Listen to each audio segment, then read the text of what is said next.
Hello everyone, welcome to our Let's Play series of Dragon Age Origins. This is Colonel RPG as usual, and I'm very happy that you chose to join me today. Why do I only have 2 companions? Oh, 3 companions. And we are in the land of the dwarves. We have a special soundtrack, and we have a whole... Bread. Please, sir. Just a bit of bread. We have a whole city to explore. Apparently they haven't managed to figure out social welfare, which probably shouldn't surprise me, considering the condition of the rest of the Empire. No, I say Empire, it's not really. But, hi. Show some pity for a poor old man. Oh wait, you're not a dwarf. Is he a dwarf? I don't know. He said poor old man. I mean, man doesn't mean human, but... Yeah, sometimes in fantasy it does. Show respect, Surfacer. You're in the Hall of Heroes, home to the best of us. The figures are quite grand indeed. Paragons, dwarves who achieve such greatness, they're considered ancestors even if they yet walk among us. If only we had one now. A unifier. A voice like that, there would be no dissension. They really should have done a better job with the pitch shift of all the voices. The nature of pitch shifting a voice is kind of complicated. You basically need to record it in a different manner, and the voice actor needs to speak faster. Because if you just pitch shift while speeding things up, you can get those little artifacts that you can hear definitely in his voice every once in a while. So basically, like if you slow down my voice just normally, using a digital audio workspace or whatever it's called, if you slow it down, it's gonna speak slow like this. It's gonna go down. So that's one way of pitch shifting, but that's not what they did, I don't think. There's reasons why you wouldn't want to do that either, because you can always tell, but the best way is to just get the voice actors to speak faster, so that when you slow them down, instead of pitch shifting them, which doesn't change the speed, you just slow them down and it all works well. So perhaps I can help. Perhaps I don't want you to. A surfacer should not see us in this kind of disarray. Goodbye, Warden. I hope you're not needed. I hope I am. So tell me something, Morrigan. Did you live there in that forest your entire life? I left it on occasion, but I always returned. Why? Is that so strange? It was my home. But it was just you and your mother there. No one else. Mother occasionally had company. What? Company? Do I even want to ask? No, you really don't. Their voice is weird. Do you note how... Yeah, their voice is weird. Maybe it isn't pitch shifted. Maybe those... You bitch for an old man. It definitely feels like it. Yeah, her voice also crackled, and that didn't happen before, so it's not like a... I haven't eaten. I mean, it could be just a bad installation of the game or something like that. Let's Now look around. that's a thing of beauty, daughter. If you work hard like Branka, all Orzammar will know your name. Mother, I don't want to be like her. Don't say that! Not to me, not to anyone.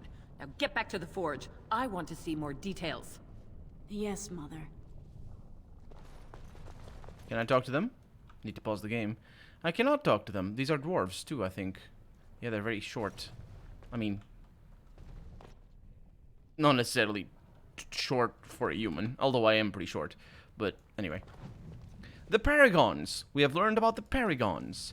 As I studied among the dwarves, I became aware that their social system was as rigid as the stone that surrounded them. From the lowest servant to the king of Orzammar, each dwarf has a caste, a rigid social standing.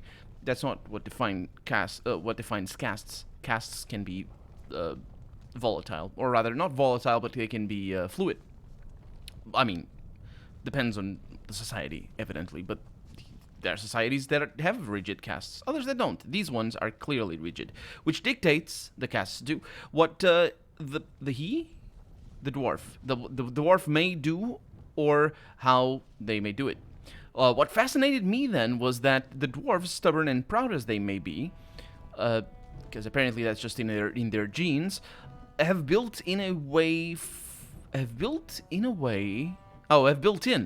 for even the lowliest dwarves to bypass the caste system and reach prominence, which sort of contradicts what all that nonsense about rigid and all that. Any dwarf who has made an achievement of significance can be named paragon, elevating that dwarf above all others. To become a paragon, it is to be recognized as essentially a living ancestor, which is not the same thing as just a grandfather. Your words are considered ineffable, which means infallible. Actually, untouchable, I think is what it means. And the I don't know though. Elucidate me in the comments about this word, or I can look it up. And the dwarves liken you onto a god. Interesting that it's not capitalized, though. Sometimes the game capitalizes it, other times it doesn't. Your family, those you choose to ascend with you, become the founders of a new line of nobility. And by the way, yeah, it shouldn't be capitalized, because it's not a name of a person. God is... that is a status, so specifically in this situation. Indeed, every existing noble house among the dwarves traces its line back to a founding paragon. It is a rare thing, however. In my visit, I learned that only one paragon has been elected in generations, the smith Branka, exalted for her discovery of smokeless coal. That's a interesting discovery. I mean, it's an interesting discovery. I met because coal doesn't smoke unless you burn it. I met the Paragon Branca only once during my stay, and I considered it an odd occasion indeed. Surrounded by those of our house, this ill-tempered woman was draped in the finest clothing and jewelry, and was obviously revered even above the highest nobles, perhaps even above the king. Yet she, well, I would think so, because you said it above all others before. Yet she seemed to enjoy none of it, the fact that she was above all others. The burden of being a living legend is great, it appears. Or that she just doesn't like it. Statues of the Paragon are found throughout the Orzammar, though nowhere so prominently than in the Hall of Heroes, through which one passes on entering from the surface. It is a breathtaking sight to behold, great works of stone all seeming to hold up the ceiling above. It is meant to impress upon visitors to Orzammar of all who have gone before, I think. It is also meant to remind dwarves going to the surface, and thus abandoning their brethren forever, of all they are leaving behind. Yeah, so that's actually an important detail. I wonder if that was Branca over there. Well, let's no. No, your shifted things. I don't like it. They disappear when you talk to them. Excuse me. May the ancestors look kindly upon you. Nah. They say the Darkspawn have left for the surface. Leave me. Well, I guess that's that. It's just a hall of commission report. Why is it laying there? Key to the city.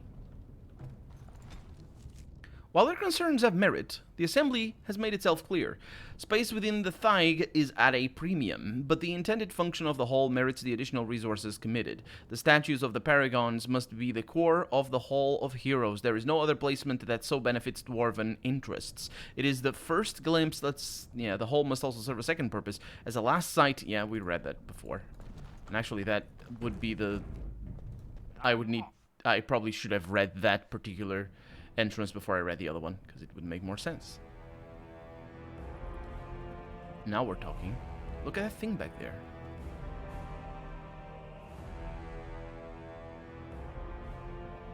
It is the Assembly who makes a king, and a king who nominates his successor. None of it is carried in the blood. Or, as now, when someone tries using the Assembly to pull a coup. Who's to say what my father said in his final hours, when the usurper Harrowmont was the only one by his side? I'll have you thrown in prison. You've bitten off more than you can chew! Handlers, separate these dashers in the diamond quarter. I will not have Balin incite a riot. You will not speak that way about the man who should be king!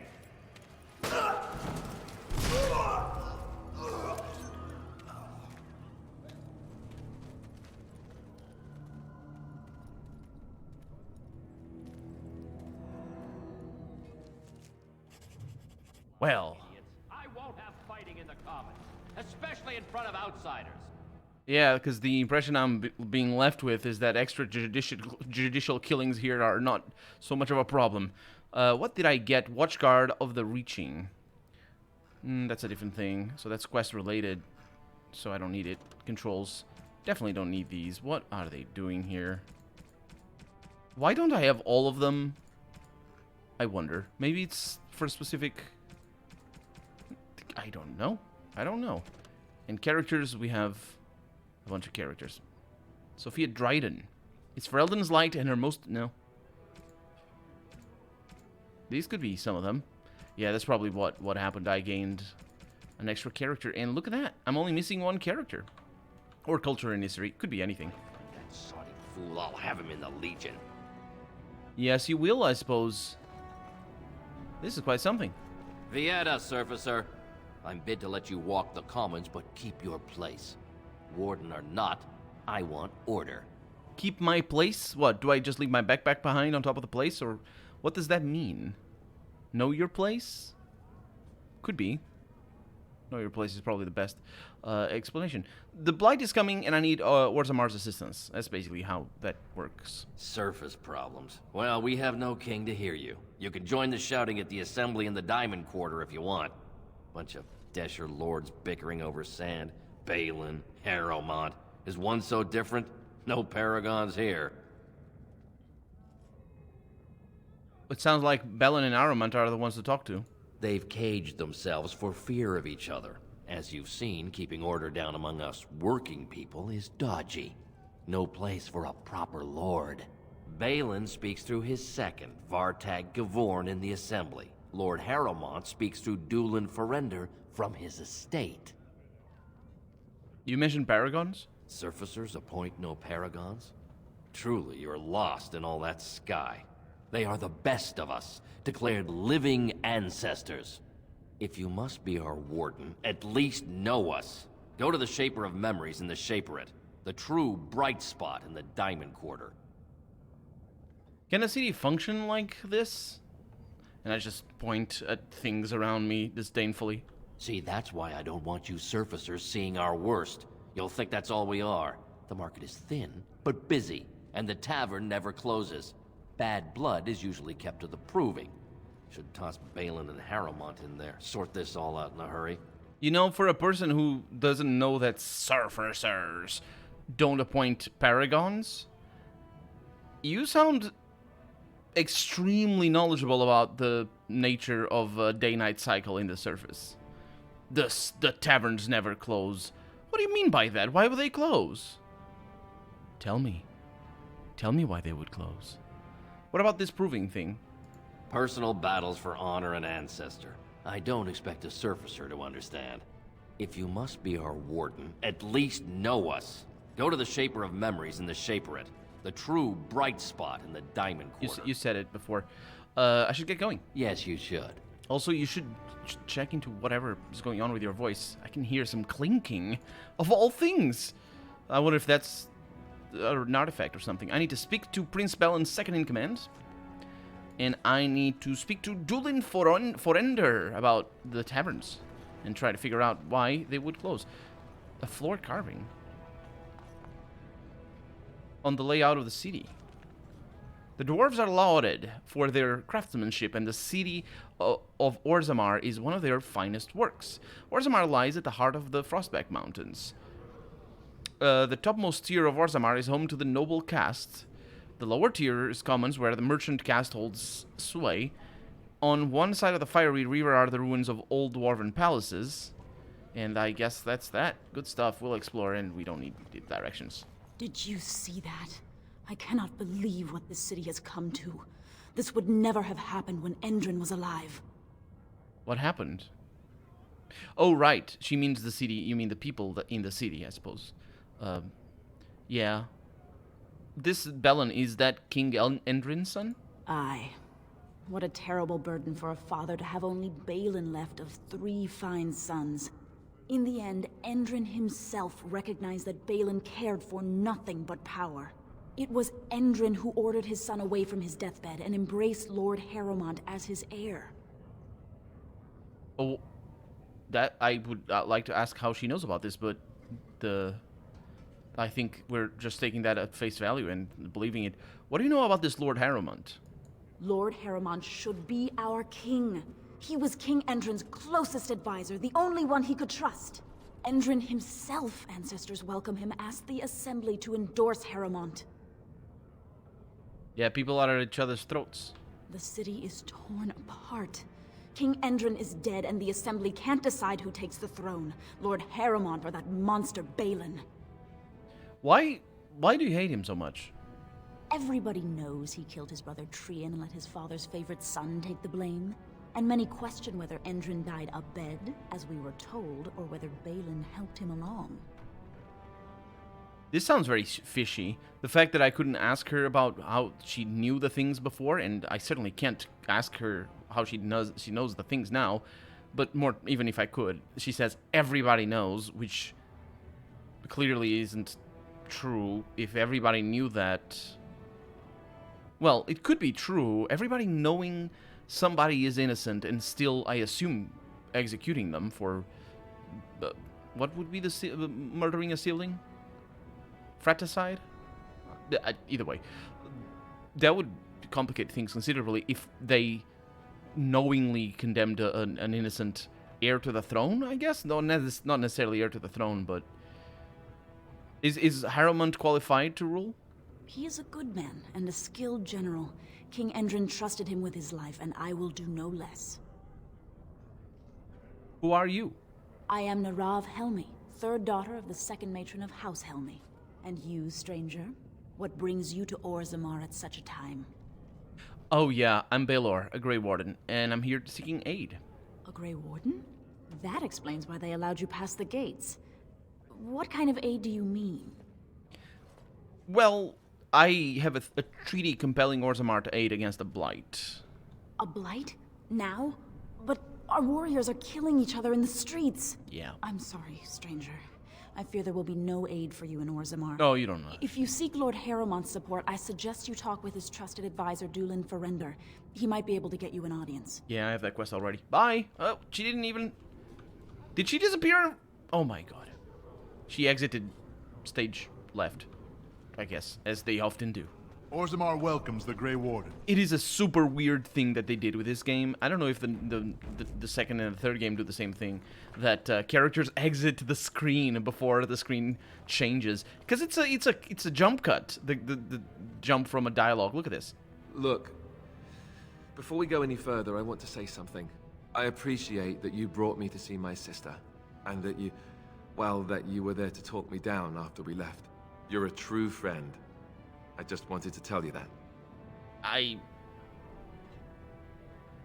Dude, I feel the same way. Well, now that that's out of the way, ask away. Yeah, never mind.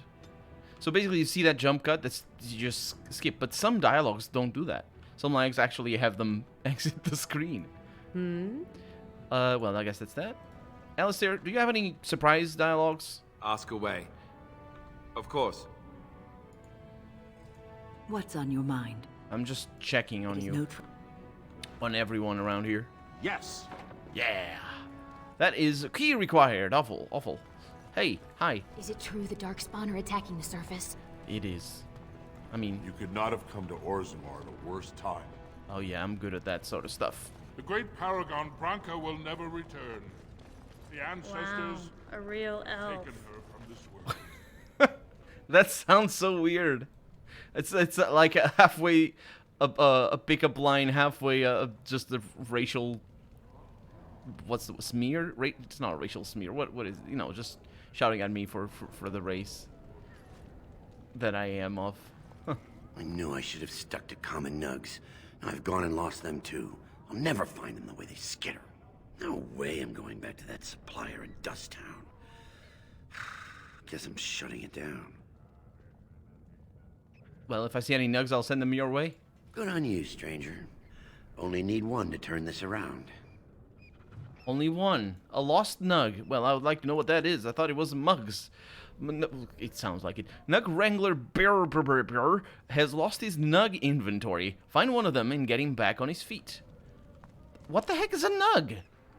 Go on, I'm out of the nug game. Got nothing to sell. These things are dangerous? Gotta boil them before roasting, but otherwise no, safe as sand. Some people swear they make good pets. May as well leash a turnip, I say. Okay, good luck with that. I can't see luck from where I am. One nug, that's all I need. Yeah, I'll need to figure out what the heck he's talking about. I hear some cheek, cheek, cheek. But you can see that's a chicken or whatever that is over there. I suppose he lost them all? Oh well, my tab key will find the nugs. And that's Dagna over there. Hello. Excuse me, Orzammar do you welcomes have you. a moment? I do, but excuse me, I'm just looking around. If you don't mind, don't talk to me. Greetings, and welcome to Garen Garrison's luxury goods shop. Wow, there are a lot of you. And I've never seen one of those before. The things they come up with. What was I saying? Are you all right? Oh, I was hoping you wouldn't notice. Most people don't anymore. Or maybe they're too polite to mention it. I had a little incident a few years back. Too much time with the raw lyrium ore, you know. Maybe it was a bad vein. I cut myself and the dust got straight in the blood. Since then, it's been a little hard for me to concentrate. Except when forging, then I'm straight as an arrow. Best work I've ever seen. Look around the shop. See for yourself. I don't... The blood... The what? Well, it's the lyrium, you know. Raw blood of the earth. It's more alive than you and me. Most of the time, that's no problem. When it's all bundled up in a piece of steel, it'll leave you alone. But handling the ore directly, sometimes you get burned. It's not just your skin it takes off. It'll burn directly into your mind. Aren't dwarves immune to lyrium's effects? Of course we are. Weak surfacers like you touch the raw ore, and you'll bleed from your eyeballs in hours. Weird seeing how big you are. Even surface dwarves lose it. Us down here, though, we should be able to handle it just fine. Only not too much, and not every day, and not breathing the dust, and not direct in the blood. Ancestors' own bad luck. Huh. So working with lyrium made you, what, crazy? Not crazy, just a little forgetful.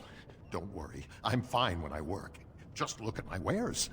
I have the best blades here. Enchanted to hold fire, ice, anything you want to put in it. That was really aggressive of my character. Just, oh, what, you're crazy now? Aren't dwarf... yeah. Sure, let me see your wares. Right. Best in the trade, you know. I worked the ore myself. All I want is backpacks. Forever. So. Okay, all the same stuff that we had before. Remarkable topaz. It's a gift for people. Tome of Physical Technique. Absolutely, I'm getting that. And, Golden Mirror. Holy crap. Yeah, I'll get all that stuff. I got a gold amulet for Morrigan, too. The golden mirror is a plot. A mirror of polished glass in a gold frame. Golden deer and sparrows frolic together in a charming scene on the back of the mirror. That sounds interesting. In Life Giver over here, plus 10 constitution, 3 health regeneration in combat, plus 10 health regeneration while exploring, 3 armor, 20% healing received. That's just phenomenal, isn't it? It's also super expensive, which is a problem. I could buy that, but I wouldn't be able to buy anything else. And that's another problem. So, we're good here. Oh, also we could change the, we can change down here. Not now, but we could change the character that's buying things. That's good. Okay, sorted by newest, we have, gifts for Morrigan. Hey, Morrigan. A fine gift. You have my thanks. How about this one? What have you there? A mirror? It is just the same as the mirror which Flemeth smashed on the ground so long ago. It is incredible that you found one so like it. I am uncertain what to say. You must wish something in return, certainly. Don't be ridiculous. It's a gift, Morrigan. You say that as if I should be accustomed to such a thing. I have never received a gift. Not one which did not come at a price. I suppose I should say thank you for the gift. 'Tis most thoughtful. Truly. And plus 20 on that, and she gets major magic. And now she adores me. She adores me. Hi. I notice that you are spending a great deal of time with that girl, the bard. Okay, well, I guess adoring is sort of an overstatement. Anyway, we're out of time for the day, so let's deal with this in the next episode. For right now, I'm Colonel RPG, and this has been Dragon Age Origins. I really hope you've enjoyed it, and if you did, go ahead and leave a comment, like the video if you want to see the next episode come out sooner rather than later, but above all, thank you so much for watching, and I hope I'll see you next episode. Bye-bye.